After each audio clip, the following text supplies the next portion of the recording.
Hello বন্ধুরা, আশা করছি তোমরা সবাই ভালো আছো। তো আজকে একটা ভাই আসলো ভাইয়ের আইফোন 13 মোবাইলটা নিয়ে। তো ভাইয়ের মোবাইলটা নাকি হঠাৎ করে চার্জ হচ্ছে না। তো ভাইয়ের মোবাইলটা হাতে নিয়ে ডাটা কেবলটা লাগিয়ে দেখলাম, আসলে কোনো কিছু হচ্ছে না। ঠিক আছে, তো ভাইকে বিলটা বললাম, বিলটা বলে মোবাইলটা খোলা স্টার্ট করলাম। তো তোমাদের যাদের যাদের অরিজিনাল যে কোনো কিছু লাগবে, আমি বারবার বলছি আমার সাথে স্ক্রিনে দেওয়া নাম্বার মধ্যে কন্ট্যাক্ট করতে পারো।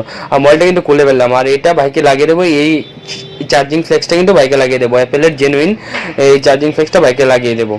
আর তোমাদের যাদের যাদের original display, original back panel, Android হোক, আইফোন হোক, যে কোনো কিছু আমার সাথে স্ক্রিনে দেওয়া নাম্বারের মধ্যে কন্ট্যাক্ট করতে পারো।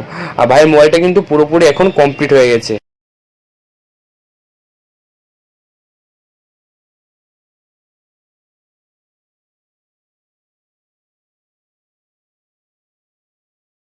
দেখতেই পাচ্ছ বন্ধুরা, এখন কিন্তু চার্জ কিন্তু হচ্ছে। ঠিক আছে, আগে কিন্তু চার্জ কিন্তু হচ্ছিল না, আগে 7% ছিল, এখন 8% হচ্ছে।